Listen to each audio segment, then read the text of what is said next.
Stories, it starts from when I was a child. When I was a kid, the closest thing I knew to what an engineer was the British gas guy coming to my house and fixing my boiler. So as I got older and, thinking about what I want to do in the future, wasn't too sure. I heard about what engineering was, from, as I got older, from someone in my church. But again, you don't really know what engineers do and how I could fit into that. When I got to sixth form, I already picked my A-levels. I said, okay, I was good at maths anyway, so I was like, let me pick maths, physics, all those subjects. And then my teacher told me, oh yeah, got all the kids who are into maths and science. I said, yeah, we have this little event coming up called Making Engineering Hot in the school. Just come, you can meet some engineers, do some activities. So the Making Engineering Hot team came to my school. We did some activities. We built a bridge out of paper and did things like that, it was fun. And then later on, they said, yeah, come to our another event where you can actually network and meet some engineers. I was like, sure, let's go. Put on my nicest suit that I had that was baggy and everything. And then I went to the event, managed to speak to some engineers. I brought my CV. They looked through my CV. One of the engineers looked through my CV. I'll never forget. That was the first time someone looked through my CV and said, yeah, this is rubbish. But it helped, I fixed it up, and then that's what even helped me get my first retail job and everything. So then after that, went to university and studied mechanical engineering.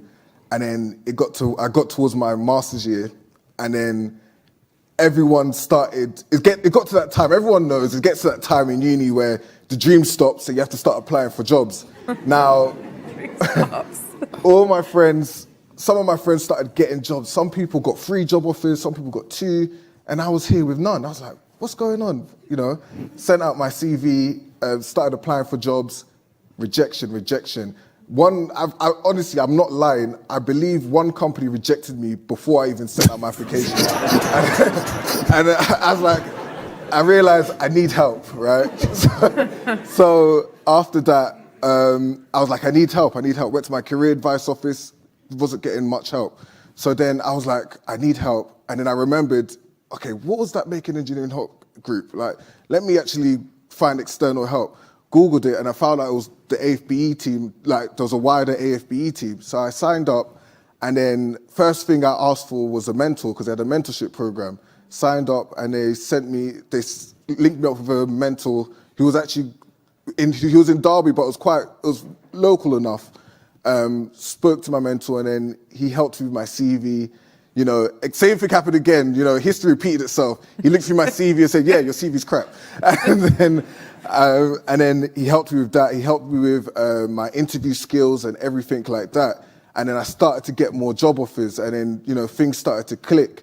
But I still wasn't getting the job, it was still a bit daunting. So I said to myself, okay, my CV's fine. I think my interviewing skills are fine. What's the problem? So I said, let me actually put myself out there now. So I signed up to another event from AFBE, because I was going on all of AFBE's websites at this point. And then I signed up to, I'll never forget, it was a Brexit event. So how does Brexit affect engineering? It's going to affect engineers. So I went there again with my newest, nicest suit. And then there was a panel there. And then there was a question that they asked. Everyone could ask questions. And I said, okay, in my head, I was like, I need everyone in this room to know who I am. So the panel, I put my hand up and I asked the question in front of all of these, there's senior engineers, there's all sorts of people there. And I just asked, I'm a graduate engineer and I need a job. And after that, everyone was laughing. I got to speak to some other seniors, engineers after that. And then I still didn't get a job after that. This is about a year after, I still haven't gotten a job. But then after that, finally, I went to a transition event, and then I'd done some, mock assessment centers, done all of that, and it was good. They showed me where I'm going wrong in my interviewing. How can I be better at assessment centers? Because in the end, the only reason I wasn't getting hired was because of me. There's something that I wasn't doing correctly.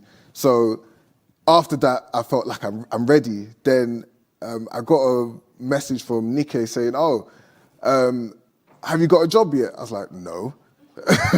And then she said, well, the HR director at WSP was asking about you, asking if you've gotten a job. I was like, oh, no, I haven't. And then the next few months later, because I already applied to WSP, but a few months later, they put my application through, and then I managed to get into an assessment center. And then, well, long story short, I'm working at WSP for 2 years now.